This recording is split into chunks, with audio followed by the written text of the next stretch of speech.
What's up, banana bunch? Bunch? Bunch?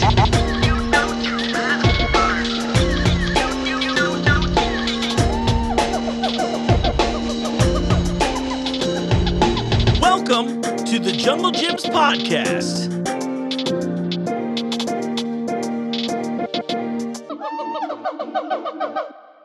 What's up, Banana Bunch? You know what time it is. It's time for another episode of the Jungle Gyms podcast. I'm your host, Mark. Welcome to the show. Hey, let's just get this out of the way right here. I know you want to know who won this week's giveaway. We filled a cooler from Eckrich Meats full of all kinds of unique sodas from our soda aisle, which is like over 1,000 feet of different unique sodas, from really gross stuff like ranch soda to really good stuff like Pennsylvania Dutch Birch Beer. That was just the first thought that came to mind. So let me congratulate today's winner, Lauren Perry 28. We're all clapping for you today, Lauren. Congratulations. We're gearing up for another giveaway. Hey, speaking of, our original TikTok account got banned during a live stream at the Eastgate store last week while we were talking about cheese. It was a very weird thing. This happens all the time. Like a lot of these social media sites are now just like run by bots. You'll probably see it get called AI. I don't even know if I'd go that far, but at the same time, they're kind of the same thing. Anyway, there's not really a whole lot of options, and you can imagine I've spent like the last 4 or 5 days just writing emails to someone who is probably not an actual person and just keeps responding with form letters. So, okay. It happens all the time to TikTok users. That's kind of why a lot of people don't like TikTok. However, you can follow my new account there. It's at Jungle Gyms Official. I'll be doing more live stream stuff there too. However, I have to get over 1,000 followers. Again, we lost at 50,000, so I'd like to get at least 49,000 of you back. That way I can go live there. So this week for the live stream, I believe we're going to go live on YouTube this week, since that is the platform I'm ultimately trying to grow, even though I've had a lot of great conversions. So thank you to everyone in TikTok who's come over and joined us on YouTube. It's also been a lot of fun to engage with you in the comments. This is exactly what I wanted this to do. So we'll come up with some giveaway there. We'll do on the live stream. So if you're obviously watching along on YouTube right now, that you'll get notified there. If anything changes, I'll make sure to post to the company's other social media channels, just so you know. So if for some reason you jump in around 2 p.m. EST on Wednesday and you're like, wait a second, the YouTube page isn't live, double check our Instagram page, double check our Facebook page, and there will probably be something there. It might be in the Instagram stories, whatever. I'll let you all know for sure. Great. All right, this week's episode is going to be awesome. I'm super hyped about this. I met our main guest this week, Dan Woellert. I don't know why I said it that way. Woellert. I met Dan about a year ago at this 100-year anniversary of Chili event. And then shortly after saw him on the History Channel. I was like, oh, damn, that guy lives here. Crazy. I should really bother him a lot. So I did that. We finally made some time. And I was like, Dan, he's a food etymologist, so he can tell you all about the history of things, all kinds of interesting stuff. And we're like, hey, wouldn't it be great if we could dive into a little of our local Germanic culture and also dive into a little of our local Germanic treats that are here at Jungle Gyms that you can get in the holidays. It's pretty cool. Very much looking forward to your response to that. Dan's great. You should definitely check out his blog. I'll put all the details in the link so you can, or in the additional info so you can check that out. But I thought I would also test out a new segment here because, I've had most of the store managers that I've been able to get who have wanted to come on the show, I'll say it that way, since I started here.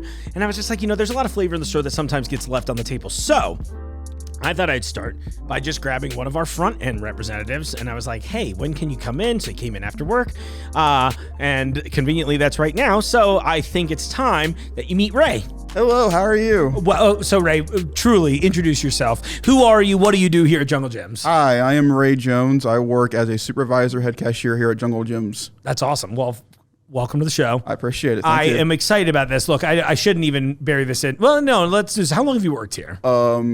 Minus me being out for a couple months, almost 6 years. That's awesome. Congratulations. I've worked in retail for almost a decade, and this is the best spot I've worked in, bar none. Cool. And one of the reasons I thought, well, you and I hit it off early on in my time here, but I was like, okay, as I've been trying to get more and more people on the show, I thought it might, you're effectively my guinea pig for a segment I thought might be fun in general, which is just a little short bit where we meet other employees. I'm always down to be a guinea pig. Yeah, we've had almost all the managers on the show, and I'm like, okay, let's see who else is working here, right? Let's meet the people. Well, so, okay, let's dive into this. A few months ago, you were like, hey, I see you have some fun memorabilia in your office. Mm-hmm. I just built something really cool. If you'd like to display it, I'd love to have it. And I was like, first off, emotionally bowled over. I was like, that's so nice of him. Yeah. And more importantly, it was incredible. So why don't you tell us what you built here? So back in 2019 for my birthday, I got myself the Lego 1989 Batmobile. I'm a big Lego collector. It's my favorite thing to do. And when I first started working here at Jungle, my first inclination was to come to the toy section when I first started working here. Yeah. And their Lego section was incredible. And so that really started getting me into it.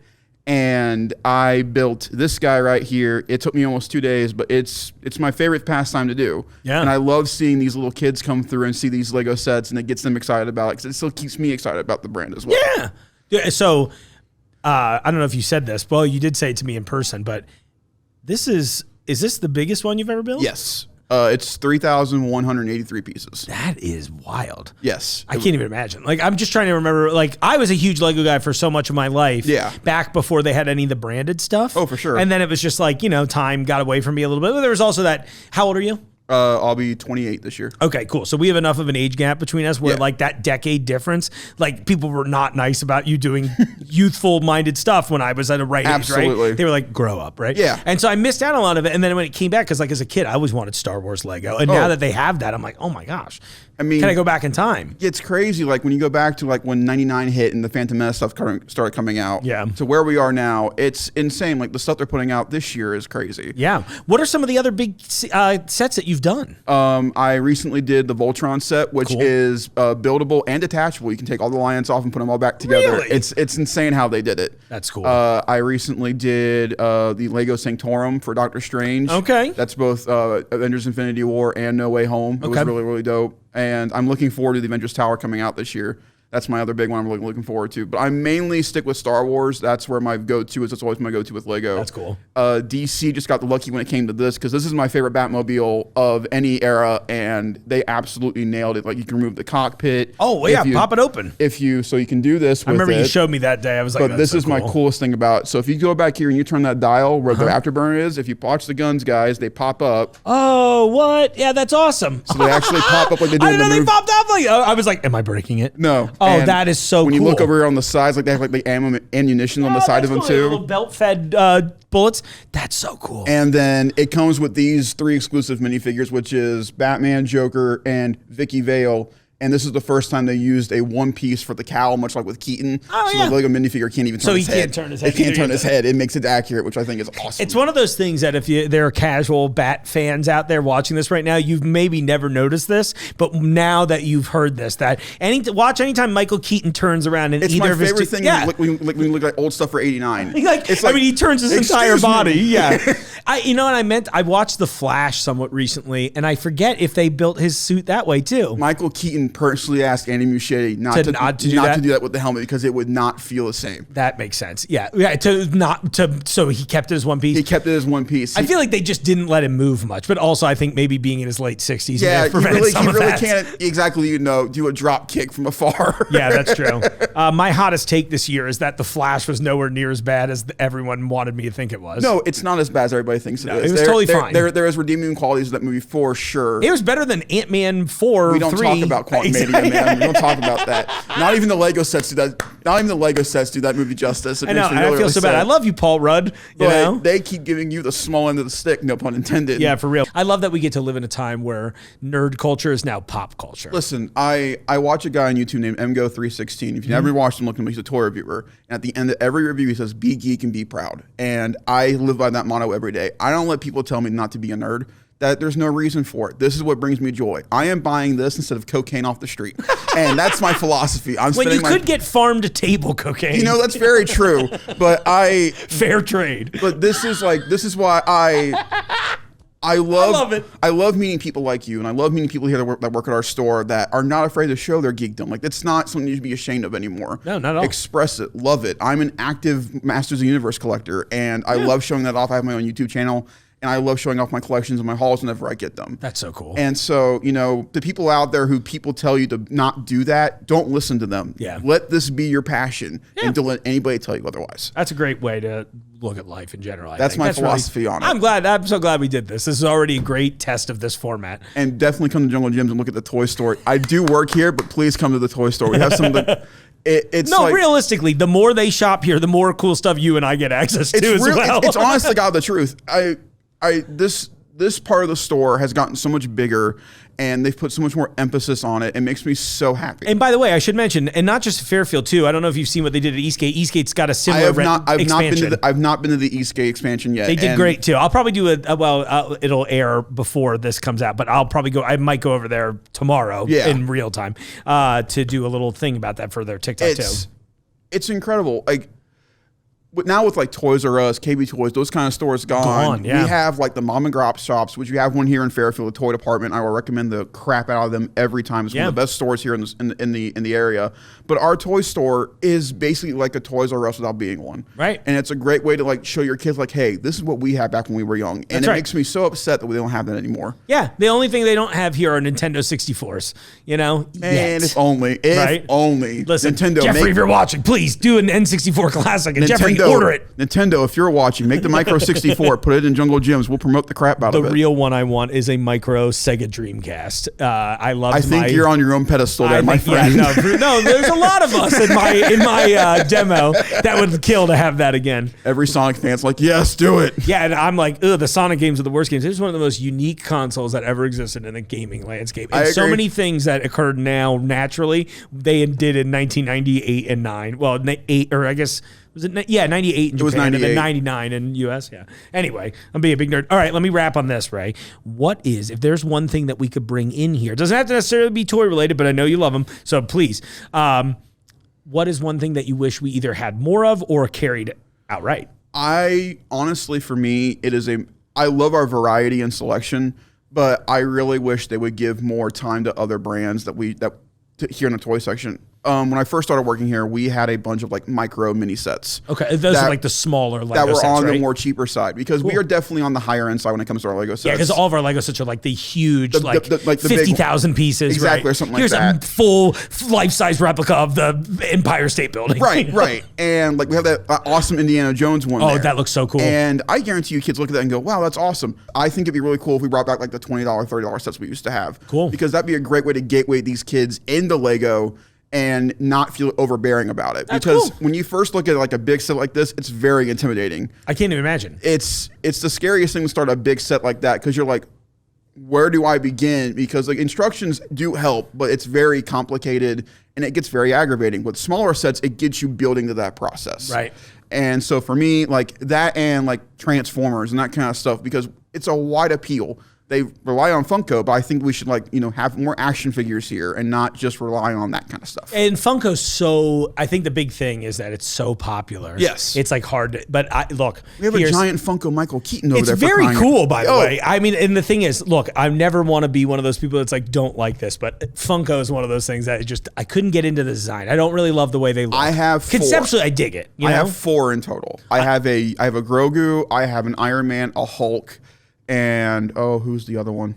And Optimus Prime. Those are my 4 that I have. Because I know he's your favorite, right? Dude, Peter Collins is my man, man. I tell you. I'm doing the Eeyore voice now, though. Oh, don't do that to me. I love it. That's when I'm like, roll out and transform, It's like Optimus Prime on a sad day. It's like Megatron finally won. Get out of here. Be shush. Yeah, exactly. That's so good. Oh my gosh. Ray, you were an absolute delight. Thanks for coming in and doing this. And thank you for letting me display it. And hey, everybody, if you come by the office, I have this window right here. And I love where you guys have it with the Magneto head just sitting on top of it, like magnetism with a car. I literally was like, originally, I meant to move it somewhere else. And then I was like, it doesn't look bad. No. And I was like, okay, we'll do it. And then, then it's been months. But no, thank you. Truly, it really was really cool of you to offer that in the first place. I really appreciate that. I love how much of a geek you are, and I love how much you show it. And it's really cool to have it here with your guys' collection. It truly is to me. Ray, thanks for letting me display the Lego, baby. It's awesome. Looking forward to it. Hope we get more. And hey, if you're someone here at the Jungle that's like, I have a fun story to tell, or I'm passionate about something I do here at work at Jungle Gyms, drop me a line, podcast@junglegyms.com. And honestly, that goes for any of you in the audience too. You can also say, hey, Mark, I'd love to, do something with you. I didn't really think that sentence through. But, you can give me feedback, all that kind of great stuff, too. Anyway, awesome. Well, thanks, Ray. Now, moving on, let me introduce you to the lion's share of the portion today here. I want you to meet my pal, Dan. Hey, this is so exciting. Dan, before we go into this unexpected preemptive thing here, tell us who you are and what you do. So I'm a local food etymologist, not entomologist, so I don't eat bugs. I study... Not yet. Not yet, yeah.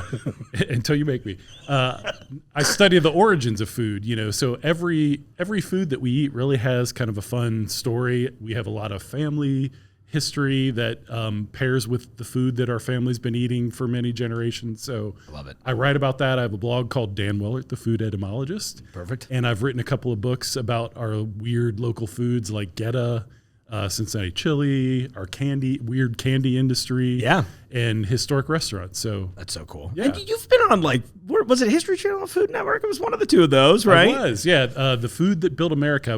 I couldn't remember the name. It was driving me nuts today. I was trying to tell someone before. I was like, this is actually very cool. Yeah, in this unair conditioned third floor warehouse in New Jersey, in the middle of the hottest month of the summer. Of course, I'm filming. It's like, don't sweat too much, and you got two cameras on you. And you're like, right, and lights and everything. That's why we went all LEDs here. I'm like, I'm just sweating because of other poor choices.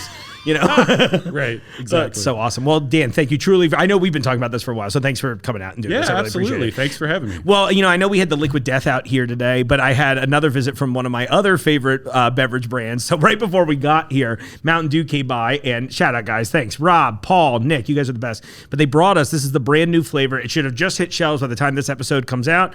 It's not brand new. It's actually a returning favorite. Those of you who played Halo 3 with me in 2006 or whatever, they brought back Mountain Dew Game Fuel, which I'll describe it for you, Dan. It's Mountain Dew with a blast of citrus cherry and other natural flavors. Oh my God. So I'm curious what to think. And then they have a whole new flavor too, which is called Mystic Punch with a blast of fruit punch and other natural flavors. So I figured, you want to try this? Cheers. Yeah, cheers. Prost. Yes.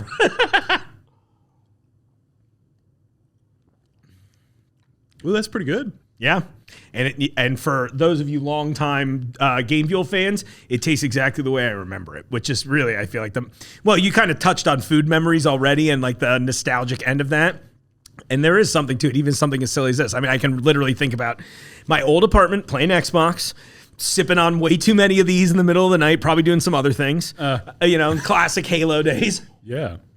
So, all right, let's do the fruit punch, and then we'll move into the real actual part of the show. Well, what'd you think, by the way? That was good, and I always sort of judge a new pop flavor by will this go well in a bourbon cocktail? Ooh, and I think that would pair very well with a bourbon. That's a great point. I'm hoping this one will too. And this, what was this? This is Mystic Punch, Mountain Dew with a blast of fruit punch. Okay, all right.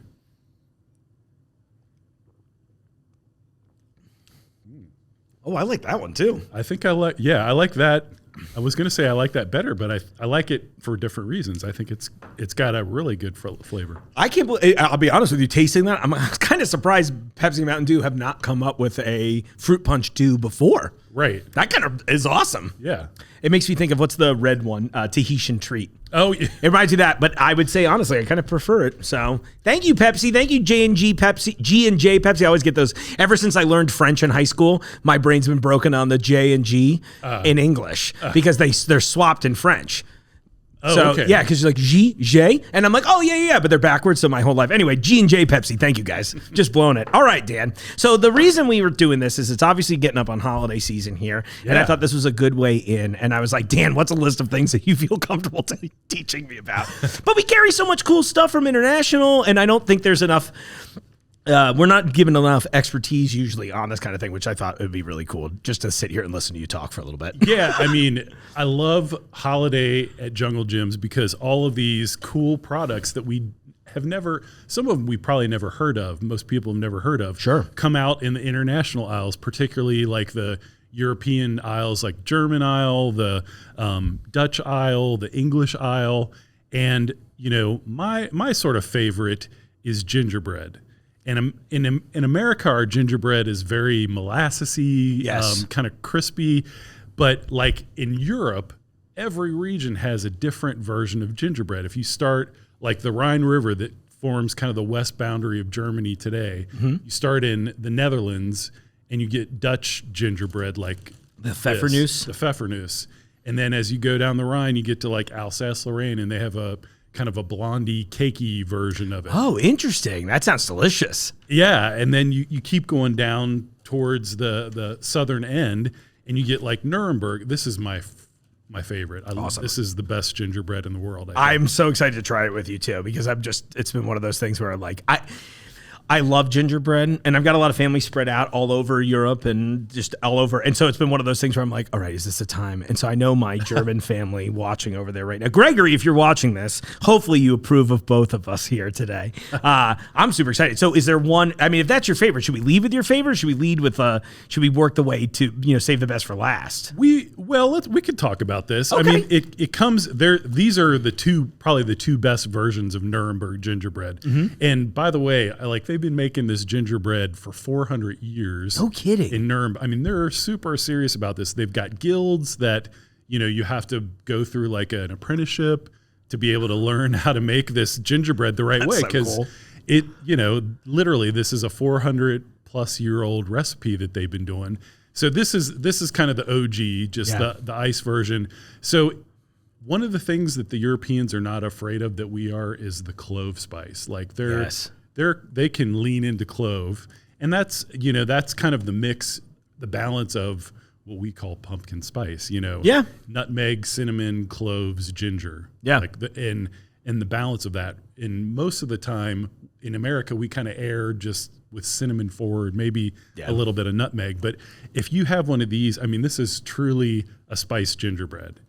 And I think today we got to bust these out, obviously. Oh my God, yes! I brought them for us to eat, so good. Be excited about this. Yeah, absolutely. We should eat them, and you should taste them. I'm excited about that too. But the other thing that's different about Nuremberg gingerbread is they have citron, so they do like lemon peel and orange peel, so you get that citrus blast too. That's really cool. I was just thinking about, on the local end. Now, I know the cookie end is a little more along the lines of the American style gingerbread, but you said the citron, it made me think of it as Bonbonnerie does a really great gingerbread with a lemon frosting on it. And that is really great this time. It's one of my favorites. I wish it was one of the products they brought in here, but I don't think it shows up usually in the store, so I guess I'm going to go there. But that's funny you mentioned that.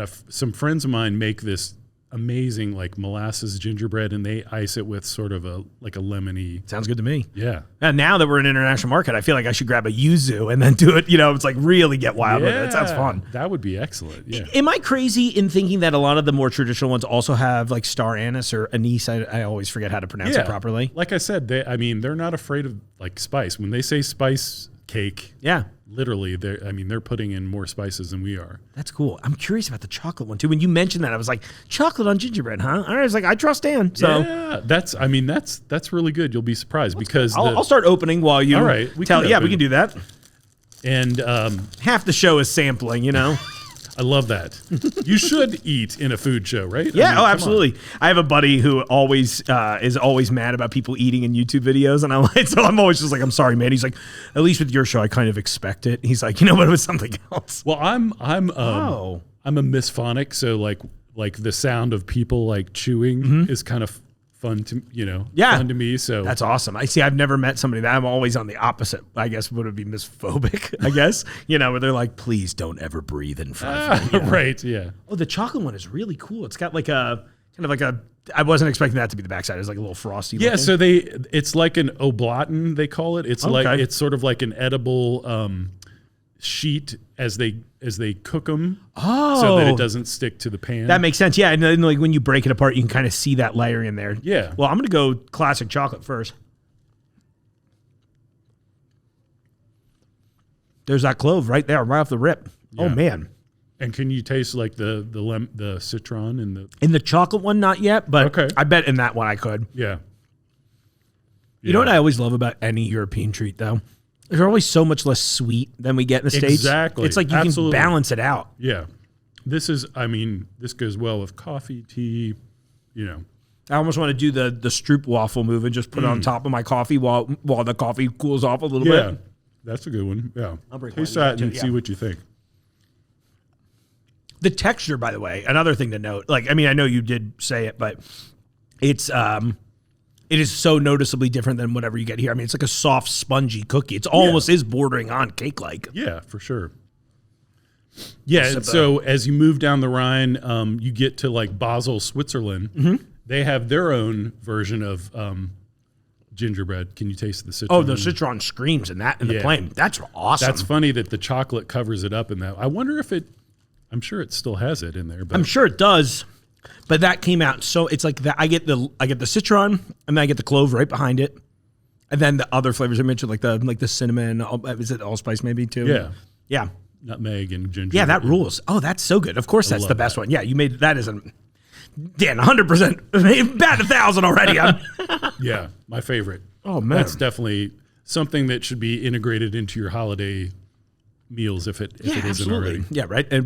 I'm almost ashamed to say it wasn't yet, but man, we got them here now. And these last year, it was kind of funny. So Jungle Gyms and Aldi's also Jungle Gyms. Fresh Market and Aldi's carry these, and people, it's kind of a cult because when they put them out, they sell out almost immediately. Oh, so yeah. There was kind of a shortage of these, and it was hard to find them until like right at Christmas time. Yeah. So anyway, yeah. We stocked up really early this year too. So it's funny, we noticed in the trends after last year, ours sold out really quick too. Same thing. And so, and I was talking to one of our main buyers here, managers for the department. He was just like, oh, I got these coming in October this year. So we started getting them in early. So I've been itching to do this bit. So, obviously we're at the beginning of November anyway. So we caught it in plenty of time. But I would say this is a great time if you are remotely interested in this. Because Dan's right, there is like you said a cult. I think that's a great way to put it. I mean, I want to be in a gingerbread cult. Of all the cults, like they could use good PR occasionally. Good marketing, yeah, of course. Exactly. Why not? We'll do a cult podcast for them. We're like, listen, you can join, nothing weird, just gingerbread. But come in early and get these because we've got a whole aisle set up of all kinds of stuff, which is where we got a lot of the things that we're trying today. So. Well, should we move on to Pfeffernuss? Yeah, I'd love to. Talk to me. So Pfeffernuss, obviously similar as far as I understand, right? Like fairly similar, but I noticed there it's listed as glazed spice cookie. I always thought Pfeffernuss was also gingerbread. Yeah, it is. It's a type of gingerbread, I would say. Mm-hmm. This is going to be crispier, more similar to a crispy American gingerbread, although it doesn't use molasses. But you're going to get Pfeffer is pepper in German, cool. Yeah. and Nuss is nut, so nutty, peppery cookie. That sounds awesome. Yeah, so we're going to get some crunch and we're going to get some spice in these. So let's. Oh yeah, I'm up for that. Let's try. And I love that you get the soft glaze on there too. Thank you, sir. Yep. Again, great with coffee. Yeah, the smell is awesome on these too. Oh yeah. And you nailed it on this being a little closer to what I would expect as far as the American version would taste like. Yeah. But that pepper note is awesome. It just adds that little legit spice to it. Right. Oh, and man. you can get these at bakeries around town. Yeah. German bakeries make these around the holiday season. What's funny, in Amsterdam, there are a chain of stores called Peppernuts, and all they sell is these Pfeffernuss cookies in like 100 different flavors. They got like raspberry and chocolate and coffee flavor. And Yeah, that sounds good too. Yeah. It's not necessarily, they're not all necessarily gingerbread, but it's the same form of cookie, but super popular in the Netherlands. Oh, yeah. So is that where they were from originally? Yeah. Amazing. I love that. I got to stop in the middle of this too. How in the hell did you even get into this line of work? Were you just like a food fan? You're like, I'm diving in? Yeah, I mean, I've been a genealogy geek since high school. Yeah. And part of that, family history stuff is the recipes that your families make. Sure. And I was always the geek, like looking over my granny's shoulder, like, hey, how you making that? Yeah. And, one granny was very much into like sharing that experience, and the other granny was very, sort of tight in the apron about sharing her recipes. Tight in the apron. I love that. She was a great cook, but we don't, unless you watched her and, filmed her. Right. You didn't have that, the experience. So anyway, that's really cool. That's it kind of started in the home, and, I'm a history geek, and, there's all these amazing stories behind food, the Cincinnati chili story, the Geta story, the story behind, all these baked goods that we have. Yeah. One thing, I don't know if you guys have it here. Schnecken, do you guys ever carry Schnecken? Yes, but I think we're probably like a week too early for it to start showing up at the Okay. shows because I've seen it before. I've never tried that too. Is that something else I need to add to my waistline? Yeah, and that will, let me tell you, that will add to your waistline if you know. Yeah, if you love it. It's all butter. It sounds awful. Yeah, terrible. It's terrible, let me tell you. But Schnecken is the German word for snail. So that's, it's a kind of a rolled, looks like a snail shell. That's so cool. I had no idea. I mean, I've seen them before, but now knowing that's fun. Yeah.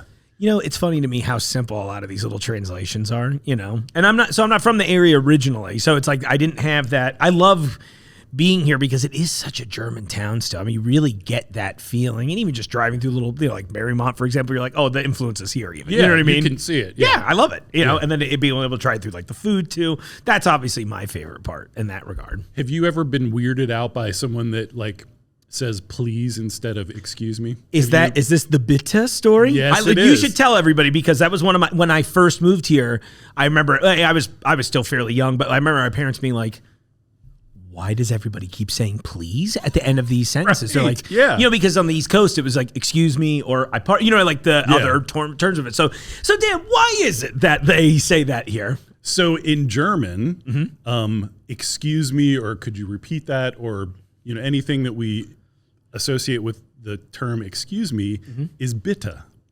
And so the most prominent translation of that in English is please. So when the Germans that were sort of bilingual and passed it down to their generations, whenever somebody, wanted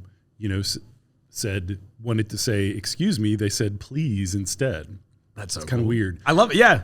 And unique though. Yeah, it's unique. It's very Cincinnati. The other thing, has anyone ever said Gesundheit after you Yes, sneeze? post sneeze. Yeah. And what does that actually translate? It means good health. Oh, good health. Cool. Yeah. I'm into that. That's a cheers I can get behind. Yeah, right. Yeah. So yeah, we've got all these weird, third and fourth generation, language things. I love that. Still stick around. What are the Gesundheit thing? I'm laughing at it because I feel like if more people knew it meant good health, I think less people would say it. Yeah, you're probably right. Exactly. They're like, oh, is that what it means? Okay. Oh, yeah. I thought it meant something a little bit more salacious. than Right, that. exactly. Yeah, you're like, I hope your house burns down. I don't hope anyone's house burns down, unless my enemies are watching. I'm so sorry. Let me ruin your good name today, Dan. Okay. Great. Half the show is just me laughing with my guests and just like, all right, moving on. So then so from here, I feel like we should say in the somewhat Germanic end. So we've got the Dutch cookies, right? Yeah. So this is another thing from Holland, and it's called speculoos. And this is definitely like the biscuit version. Okay. Or the crispy cookie version of gingerbread. Okay. And they actually they've also speculoos is so popular in Dutch, in Holland, in Dutch cuisine, that they actually make sort of a peanut buttery thing out of it. I think we carry that too. Yeah, I think you do. Yeah. So you can spread that on your toast, and in Holland, in the Netherlands, the kids put sprinkles on top of their peanut butter and their speculoos. Interesting. Yeah, I would try it. What's wrong with that? Yeah. It's funny. I'm like, after I was just done saying, it's like, over in Europe, it's way less sweet, and they're like, well, let the kids ruin it for you. Yeah. They pour these sugary, thing. The Dutch have some pretty interesting culinary things that they do over there, especially the kids. I was gonna say, is there anything that sticks out? You had that like twinkle in your eye. I was like, is there anything that sticks out to you? Because I know very little of Dutch cuisine. Well, at least that I'm aware of. If you're in Amsterdam and you see people going like this with a pickled herring. Okay. That's pretty common. Yeah. People walking down the street just eat, engulfing a herring that they've got, a pickled herring. Yeah, that sounds good. Yeah. That's an interesting. I should have had, I wish I knew you better last year, because last year we did a whole Swedish Yule board on the show with one of my Swedish friends. Yeah. Maybe we'll do it again this year. If you're down, I'd be into it. But we ate a lot of pickled, we did, was it matjessill? I think it is herring as well that they were eating. Yeah, that's absolutely. So we were doing that. We had it like the dill versions. We had one in like a delicious mustard sauce that was so good. I didn't think, look, I love seafood, but I don't know if I love pickled seafood usually. I was surprised how much I loved going through that. That spicy mustard sauce is pretty good. It's super good. I was like, oh gosh, what is this? Yeah. Everything we tried was awesome. The only thing I didn't really get behind was the pickled roe in the toothpaste tube. Oh yeah, Have you ever tried that? Yeah. I've seen it. I haven't really had the opportunity or the reason to try it. I was gonna say, I was like, maybe feel free to skip it. I don't think it'll ruin your life if you miss out on Yeah. this one. It was like, how should I say? It was just imagine the saltiest like ocean flavor you've ever tried in your life. Someone probably loves it out there. Oh yeah, Scandinavia. well, how did they serve it? Like on bread or crackers Yeah, like or these something? like we had this. I forget what the cracker was, but it was a like a Swedish style cracker that we carried out in the store. So yeah, it was just a very like kind of dark wheat flavor. Yeah. Crackers were awesome, but like the paste was just. It was fine. It was whatever it was. It was exactly. It was one of those things where we ate everything that was on the show, and I remember like a week or two later going in the fridge to clean out what was left. Oh no! I was like, oh, everything's gone except for the tube of salmon roe. So that was when we have a section upstairs for our employees. So anytime there's something left over on the show that I'm not eating, I bring it up and share it with everybody in the office to make sure. And that was one of those ones. I remember bringing it up there, and I think it sat for a very long time before someone eventually was like, no one's ever going to take this, just throw it out. Just throw it away. Yeah, exactly. I was like, okay. Take it off the Yeah, table. we're very proud of not making food waste here, doing stuff with like lost soup and all that. But then it was like, well, maybe the salmon roe was the one time we had to throw something out. So Yeah. I'm sorry to distract so much from it. So we got stuck on the eating the herring out loud. Yeah, the pickled herring. I think I would do that now, though. I think I now have the confidence having done that here out of a Right. jar. I'm like, okay, no, that's probably better fresh. Yeah, I mean, it's so funny because it's so common. It's like they're, are they sword swallowing? What are they doing? Right. Until you realize, oh, that's a pickled fish that they're eating. But that guy is swallowing a sword. That guy is literally swallowing a sword. It's weird how often they do it just right outside the circus. One thing before we get into the speculous, even though it is kind of in the ballpark of everything, or I guess maybe more for the mince pies, but what's the why behind gingerbread? Were these spices just abundant over there, and that was the thing they came up with? Well, the spice trade really centered around the Netherlands and Amsterdam. Okay. I mean, there was like a handful of nutmegs, 6 nutmegs back in the 1600s could buy you a house. That's how expensive those things were. And How many handfuls today? yeah, really. How many? I mean, nutmeg is ubiquitous now, but I mean, back then gingerbread was kind of the confections of the royals and the people that could afford those spices. Sure. But spices are also good. Ginger, especially with digestion, and sort of not the witch doctors, but the country. Pharmacists, Yeah. they would mix these spices together. So people were starting, after like the 1700s, were getting used to these spices. And so it, became more for the masses, I guess. That's really cool. Yeah. I always love hearing those kinds of stories too. It's crazy. I did a chocolate episode last year, and I tried to dive deep. Last year, it might be 2 years ago now. But learning about how uncommon chocolate was, for example, until really World War II. Yeah, I'm right. sitting here thinking, I'm like, that's like, just outside of my parents' lifetime, which is mind-blowing to me to think that there's a time where, now it's everywhere.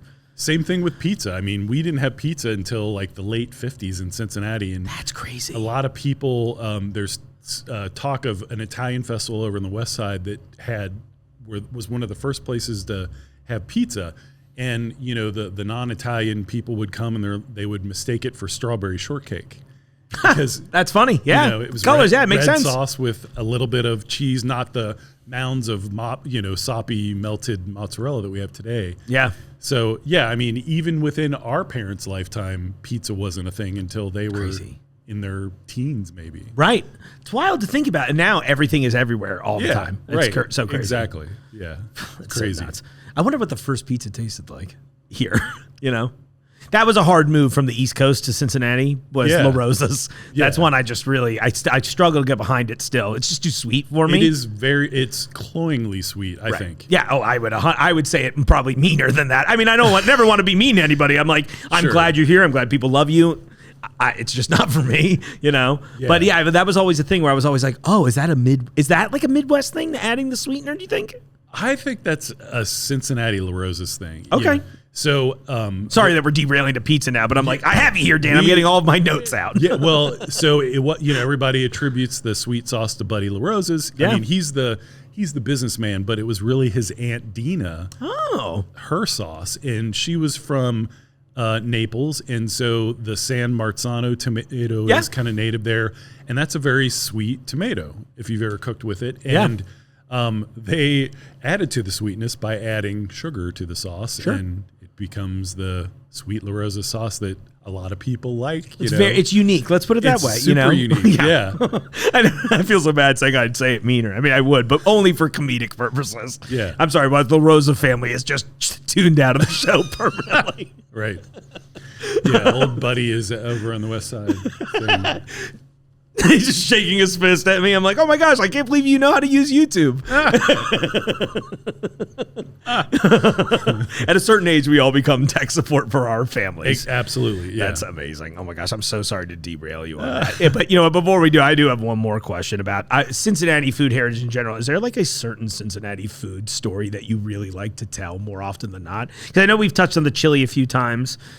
I've had chili touch me, unfortunately, a few times. Yeah. The way you said it. I think you might be the only food guy in Cincinnati that's actually bathed in it. It's true. I honestly was all day today. I have it jarred, by the way, all day. And I've been like, should I give Dan a jar of that? Is that weird? Oh, you mean you've jarred the actual chili. Yeah. We kept it. It's been sitting here forever. We're just like, well, look, one day this is going to be a collector's item. I was like, there's some weirdo out there that would probably buy it now. For sure, yeah. And I think that funny enough. So I tie into that because, look, one of the first things that helped me move the needle on my career was a short film I did a few years back called Chilluminati. Because when I first got here, I was like, there's no way that there is a chili-based economy that pretty much predominantly exists within the 275 loop. And I was like, wait a second, there's two companies, one's red, one's blue. I was like, oh, no. And so I had this running joke forever about the chili mafia, and I was like, it's just one family, and they did this so that they create obviously not real.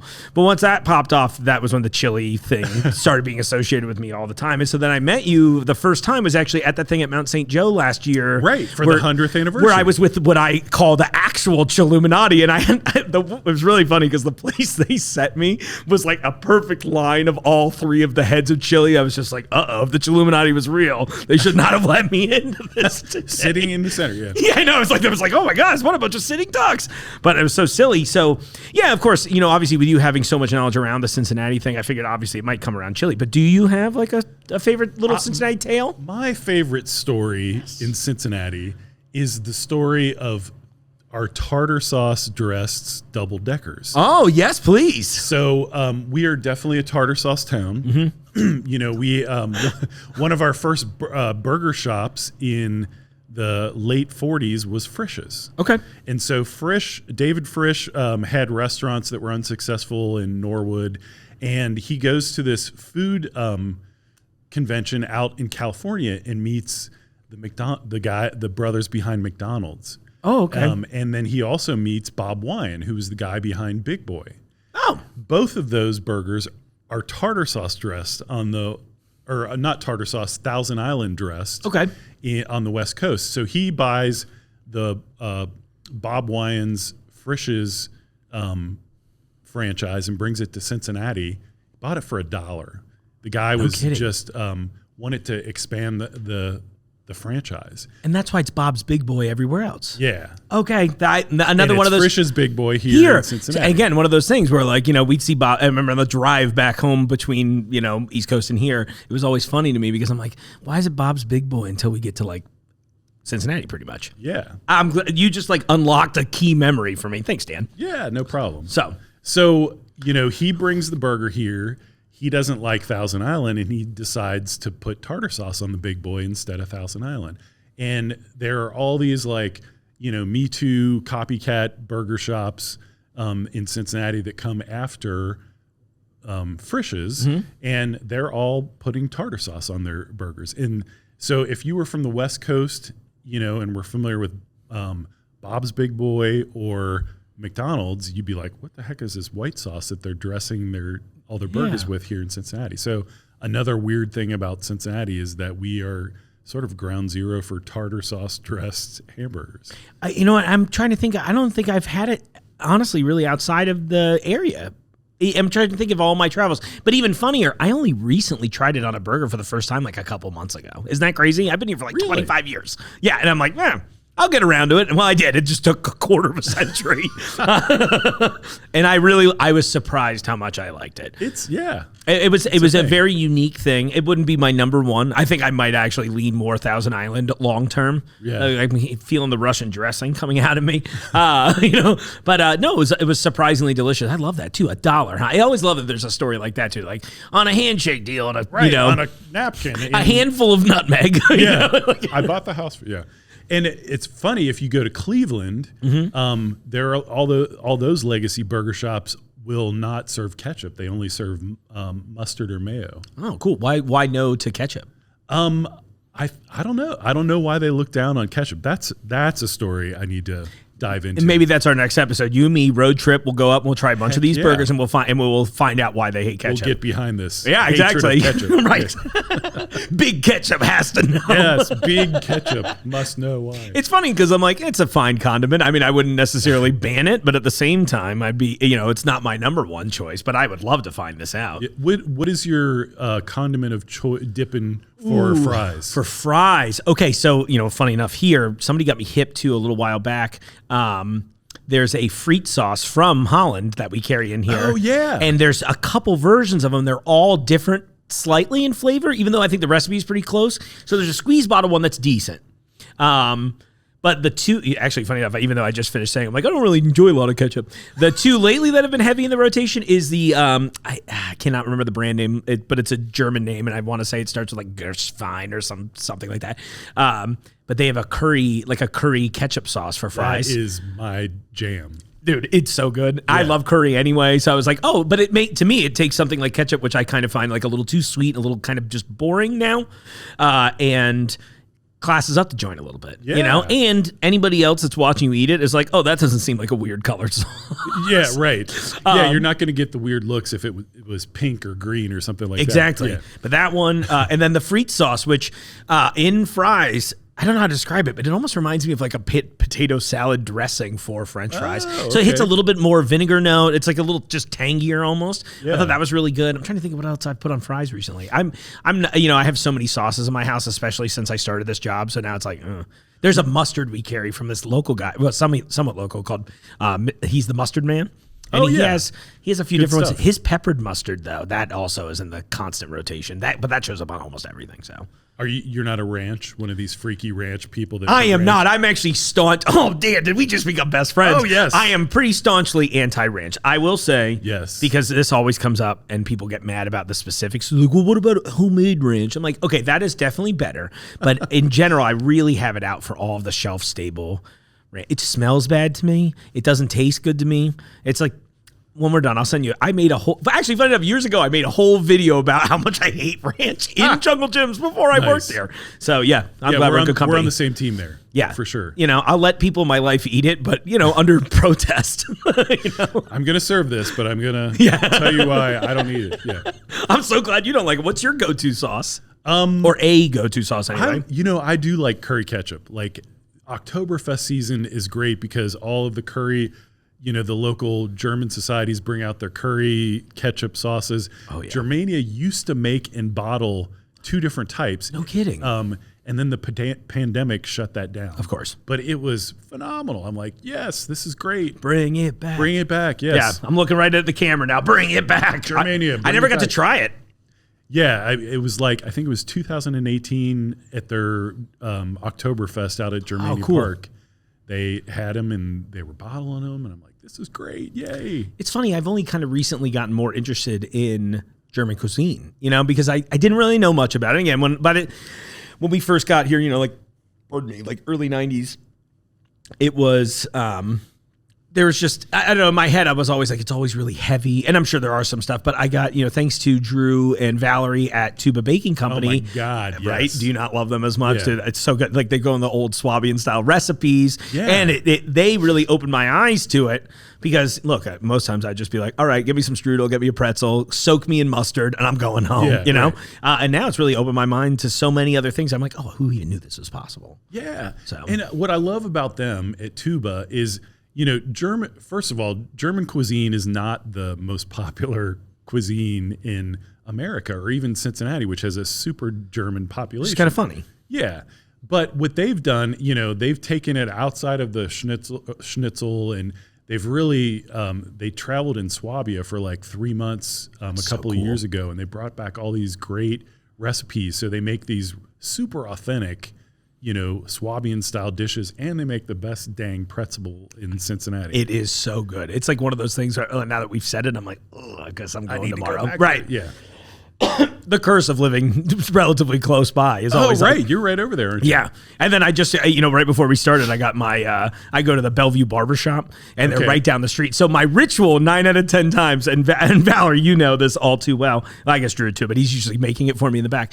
But I'll go get my hair and beard done in the morning, and then I'll swing over there. I get pretzels, and I'm like, what's today's special? And then bring one of those home too. Yeah. They've been killing it. Yeah. Yeah, they were good. I had Drew on the show once when it was like National Pretzel Day or something, and he went through the whole recipe with us. It was really cute. And they've got a cool outdoor beer garden that I think is still open with heater and stuff. Yeah. And if not, hold Dan accountable for that. Right.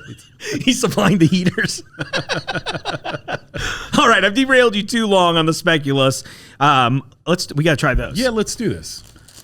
Yeah, because I'm here for the crispy crunchity.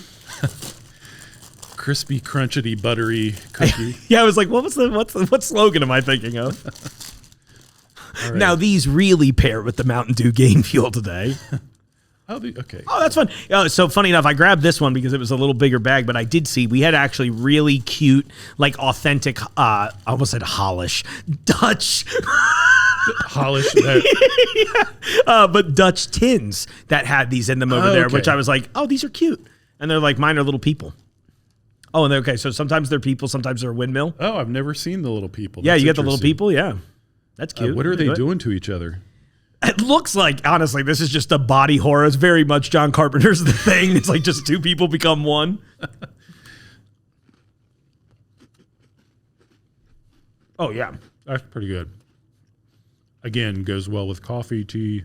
It reminds me of like the Biscoff cookies, too, which I'm assuming your Biscoff are technically probably one of these. Yeah, I think so. Popularized by Delta Airlines. Delta Airlines, yeah.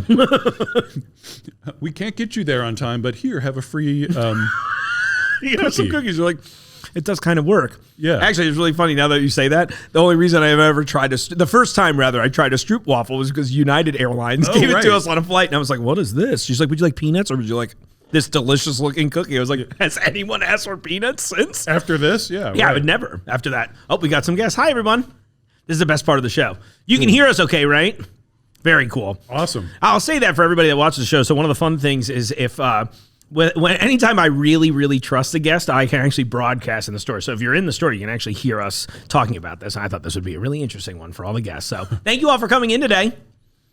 It's been a busy week here. These are delicious. These are great, aren't they? Yeah, I'm really struggling. Every time I try a new thing, I'm like, that one's my favorite. No, this one's my favorite. Yeah. That one's better. This is really good, though. I would say this is, of everything we've tried, if you're somewhat picky or maybe, how should I say, non-adventurous eater, this is going to be the most familiar to you. I think that's, at least so far. That's a fair statement. Yeah, for sure. But still, lightly sweet.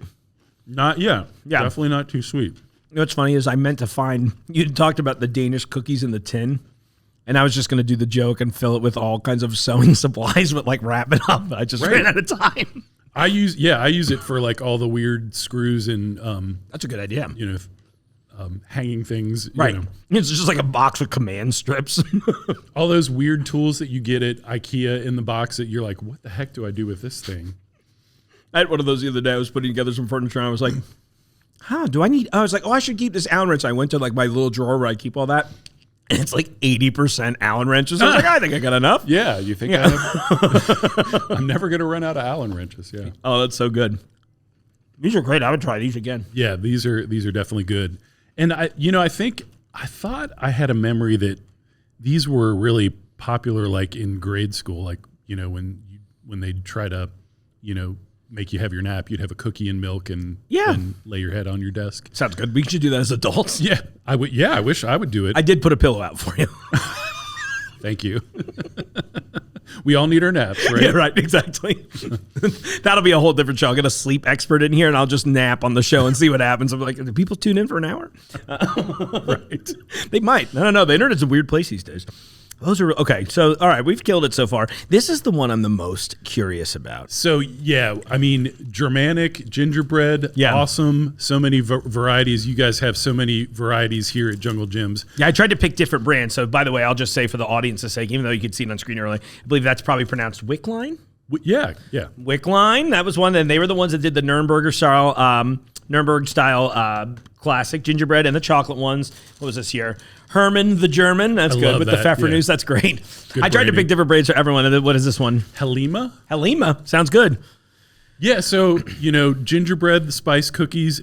At the holiday times, we move to the UK in England. Yes. And I don't know if you guys you probably don't have them out just yet, but you usually have kind of these mini figgy puddings and Christmas puddings from UK, which is, they're kind of like a personal pan pizza, but sized of those. And those are interesting because, they're kind of like the grandfather of our fruit, our ubiquitous fruitcakes that everybody loves to get. Which, by the way, I meant to bring those too, and I didn't find one today, but we make a good fruitcake in-house here. Do you really? So it was one of the early episodes here, same thing. I had never tried a fruitcake because, my whole life, it's just been, well, now you'd call it a meme, but it was just a running joke in like every kids movie or adult movie where everyone's like, oh, fruitcake gross, put it in the garbage. And I made a comment to one of her name's Christy, she's one of the managers in our bakery, and she was like, oh, have you not tried ours? And I was like, no, I haven't. I've not tried any of them. They all kind of look neon red or green, red flag, I was like, and she's like, oh, you should try ours. And so she brought in a loaf for me, and it was amazing, honestly. Yeah. I was so surprised. I'm a huge fan of good fruitcake. Yeah. And there are a lot of bakeries, and you guys apparently are one of them. I haven't tried it yet either. I'll make sure you get a loaf this year. Yeah. A good bakery fruitcake will knock your socks off, I think. Yeah, which is why I usually wear 2 pairs of socks this time of year, just in case, Yeah, for sure. I'm sorry, just going to keep derailing with terrible jokes. So you were saying that this was, so we obviously compared to like a Christmas pud or something like that, which I always want to try, but I haven't yet. And then, if you have more of a Caribbean flair, the rum cakes, the rum spice cakes are really good. And they were out of stock today too. We checked for those too. I was like, oh, those are popular year round, I think. Yeah, and we do tend to. I think when we did a Caribbean like special up by when we used to do this section called Discoveries by the registers, I think that I want to say I tried it then. I remember really liking it. If it's the same thing, yeah. But the whole lineup was good. So it was one of those, is this where they coined the expression, it's all good? It's all good, yeah. So what exactly is a mince pie even? I mean, I've always been afraid. I was like, is this meat? So most people are afraid, and it's not a popular pie, certainly in America. But let me read to you their description, and then I'll kind of go into it. Okay. 6 mince pies, and these are mini. These are about the size of a muffin. Okay. Crumbly shortbread pastry filled with sweet vine fruits, very ambiguous, tangy peel, and spices. So they haven't specified any of the 3 major ingredients in here. Yeah. And that's kind of what scares people about mince pies. It's like, what is it? It's usually like raisins, grapes, apples, maybe dates or prunes and stuff like that. So kind of, I guess the way that it probably evolved is, all these weird fruits that you had left over, you just throw them and kind of make a jam out of them. Oh, cool. And fill them in a shortbread crust. And the spices, mince pies tend to be very heavy clove. And so that's another thing that turns most Americans off. Sure. But, I call this kind of the gateway drug into mince pies because it's small enough that you're not going to be overwhelmed by this spiciness and all these, there's a lot going on in a mince pie. Sure. And so this is a good way, if you're interested in getting into the mince pie thing, this is a good way to start out. Cool. I'm in. I'm down. And funny enough, I think one of the reps from Walker's is going to come do the show. Well, it's a Zoom call, but we're going to have them on here sometime in the next. Oh, great! I'll say couple of weeks, but it's a loose couple of weeks before Christmas. So we'll put it that way. Well, you will have to dig on the history of mince pies and. I will gladly. I was half going like, Dan, you want to be on that call with me? It should be a really cool opportunity. So again, also thanks to Jim in International for hooking that up. So that's going to be a lot of fun. Really cool. Yeah, I was really excited about that. Yeah. So if you have any questions you ever wanted asked, I would love. Yeah, we'll talk about it after the show. Yeah. But here, let's dive into these. I didn't even know what these are. I mean, they do look cute, by the way. They've got the little snowflakes on them. Yeah. And I think also originally, it did have meat, like little bits of, scraps of meat. Probably just to pat it out a little bit. Yeah. The original gelatin, Oh, no, these look fun. Here, I'll pass to you. All right. Oh, those look fun. Maybe, why don't we Established in 1898. That's an old company. Yeah, it really They've is. been around for a while. It's crazy to think about. Joseph Walker fired up the ovens of our family's Scottish Highland Bakery in 1898 with a desire to bake the best. Still proudly made now, people in more than 100 countries, I didn't tell you I was illiterate, enjoy our exceptional baking. About 5 generations of the family later, though. That's nuts to think about. That's crazy. 5-generation families still making. Yeah, I'm in. Oh, thank you, sir. Cheers. Yeah. Oh, it smells good. It smells very spicy.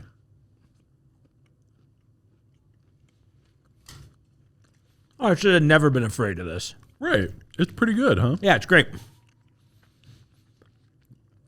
I would say it's kind of like brown sugar raisin forward. That's kind of flavors I'm getting out of it. Yeah. It kind of reminds you of a Fig Newton in a sense. Yeah, absolutely. Oh, yeah, great. Spicier Fig Yeah. Newton.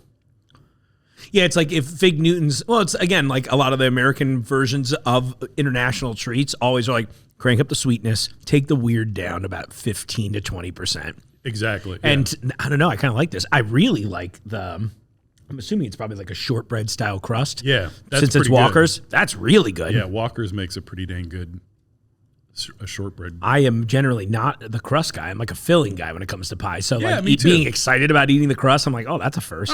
Walker's, thanks. Alistair, can't wait to meet you. Oh, so is he a family member? I need to double check the email to confirm or not. I'm not sure, but I know he is when I mentioned his name to someone else in the business, like, oh, you got him? I was like, I guess I did. I never realized I have any sort of authority or power in those regards because I just don't see myself that way. I'm just like, yeah, I have a cool job. And then when those moments happen, I'm like, oh. Well, you should also ask him, like, who else, what other companies in the United States are you talking to? You may be the only ones. I mean, yeah, that'd be really cool. Yeah. Because I always try to see whenever I have a guest like that if anyone else seems to know what I'm talking about. So like with you, for example, I was like, what are things people haven't talked in detail to Dan about in other videos that are not Dan's own? And so I was like, cool, I have a good lane right now. And then same for this. I do that with a lot of guests. I'm like, all right, what is something? Like we had a soldier on that was like one of the first boots on the ground in Afghanistan right after 9/11. Wow. Great. Awesome guy too. He launched a bourbon company. There's good bourbon no too. Kidding. What's the name? Do you remember? Horse Soldier Bourbon, I believe, is the title. Okay. Because he was they were called the Horse Soldiers because when they went there, it was a whole thing where they partnered up with this horse. And Bob's really cool. He gave me like, what did they call it, a challenge coin? But like, Yes. Dude, Yeah. it like blew my mind. I was like, but leading up to him, so I'm like sitting there watching all these videos. I was like, what's something weird we can talk about? And in one random interview, he mentioned he loved jazz. So I was just like, all right, that's what we're talking about. He goes, oh. And so anytime he comes to town, he's like, are there any good jazz shows in the Cincinnati or Columbus area? I'm like, I love that. This is what my life is now. But oh, God, good times. Anyway, I don't know how I got distracted there, too. Thanks for being easy to talk to, Dan. Yeah. That's what I appreciate. So I have a question for you. What is your, like, going back to your childhood, your family, what is your holiday, what is a holiday treat that kind of brings back memories for you or places you back in that awkward 12-year-old version of yourself or something like that? I think I'm always in the awkward 12-year-old version of myself. What I think about, so it was funny because the family's fairly, like on my mom's side, like my grandfather's Egyptian, like, so we had like a lot of that angle here, but then a lot of his like brothers, like they're all spread out. They're like in France and like his one brother's in Germany, right? So we have kind of an eclectic mix growing up. So what's really funny is being in the States, they were kind of just like, everybody just like leaned into like a lot of American traditions. I wouldn't say I was disappointed by that, but I think it's very funny. I was like, oh, we had all this like meals the rest of the year. I got to try a lot of unique foods. Yeah. Like Christmas time, it was like, we just leaned into, I always think about it. I was like, I imagine it just had to be based on like the late 50s, early 60s, and probably even early 70s, depending on which relatives in the family I'm talking about. They were locked into that classic version of like the American Christmas, right? So like Charlie Brown Christmas, Rudolph, all that stuff. And growing up though, I always think about a few things. One, And my aunt made them, and we carry them here too. They're like the little brownie crinkle cookies. Like they're like those are great. I always think about those. I haven't had them in a few years, so that's been a thing. What else? This is funny. Like one of my uncles and my mom kind of adopted a little bit of his love of it, but I just liked the seasonal versions of candy. So like in my head, we always had red and green peanut M&Ms, and that just I don't know why it's like such a basic answer. Yeah, but it just hits for me. There was something else I thought about. Oh, so there is an Orchards in like Market, and actually, funny enough, I wish it had come in like a day earlier because I'd have made us try it on air too. It's called Delicious Orchards. It's up in Colts Neck, New Jersey. But I'm doing a cider episode next. I'm going to shoot next week, and they do fresh pressed cider and they ship it frozen across country. And I just had this moment where I was like, man, you know what I've been thinking about? They made incredible crispy chocolate chip cookies. They make these apple cider donuts that are to die for. And then their apple cider is like some of my favorite ever. So that was the other thing. So going back to that, I'm like, okay, so it's like I can feel those like apple cider hanging out and then hot cider in the winter. Oh my gosh. Yeah. So many good things. Stuff. That's awesome. Yeah. How about for you? So my mother's family was a baking family. Like they ran bakeries over actually where Tuba Baking. Oh, no kidding. That's cool. Right. Almost literally next door to where they are. And so we always had, good sort of like coffee cakes, the tea ring. Have you ever heard of that? It's kind of like a Danish ring coffee cake. Very simple, but that sounds awesome. I love a good coffee cake too. That was always at our family thing. And, not confectionery, but Geta is at every one of our family holiday events. That's cool. So, what's the best way, as a non-native, who I will say, I did someone else's podcast a while back, and it was the first time I'd ever really like truly tried Geta straight up, because they were like, no, you got to have it. And his wife made it while we were recording, and she just like pan fried it simple. Every time I had tried it prior to that, it was always like, like Geta Fest or something. So it was always mixed into something. And it didn't make sense to me.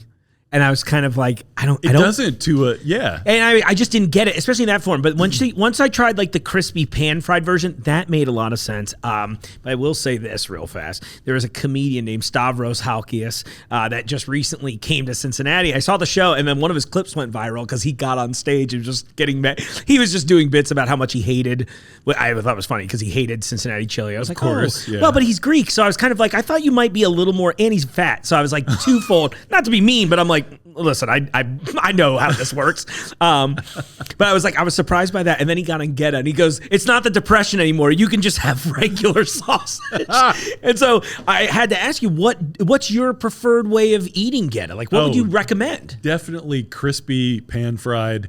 And some families dress it with a bunch of different sauces. We're a ketchup Geta.